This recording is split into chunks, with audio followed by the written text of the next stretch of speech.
Hi everyone, Coldam here with another VOX Immortalis commentary guide.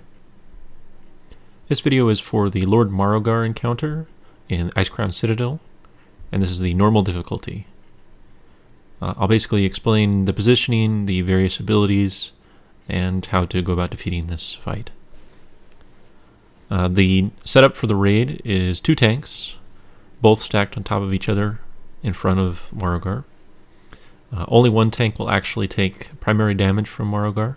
The other tank is hit very frequently with a cleave type effect called Saber Lash, which can actually split damage to up to 2 different targets besides the tank.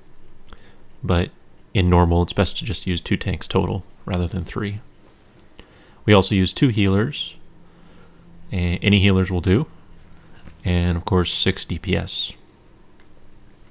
The basic setup for the fight is we have the tanks in the back, and then the rest of the raid is gathered around in sort of a semicircle, half circle, on one of the larger rings that's on the ground.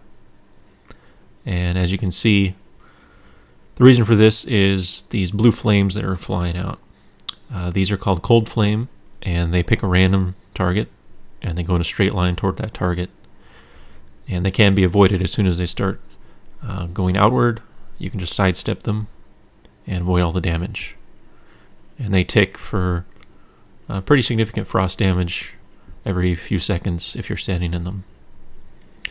The other main ability is Bone Spike Graveyard. You can see at the bottom of the screen there, our Rep Paladin just got spiked.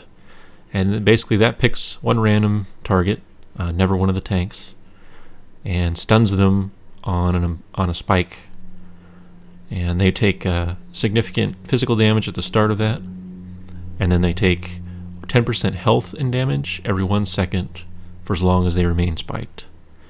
But these bone spikes are attackable. They have very low health in normal, so it's important to make sure your raid DPS are watching for those, and if you're positioned properly, somewhat close together, they're easy to quickly turn and kill.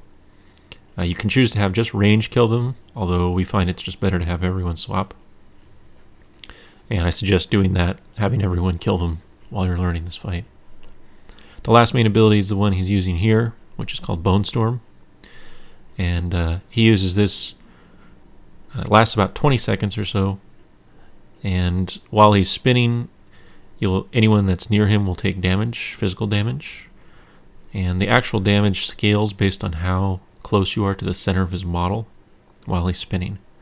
So the best way to handle this is to spread the raid, not too much because you don't want to be outside of heal range of your healers, but try to spread the raid around so that when you randomly pick someone to spin toward, he's not going to pass through the rest of your raid.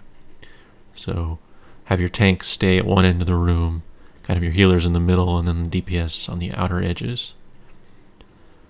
And that's pretty much the basics of it. You just repeat this process. With a recent patch, he no longer has a reset on his threat, so he will go right back to the main tank as soon as he's done bone storming. So you can just be prepared and get back in position right away. And that's about it. Thanks for watching.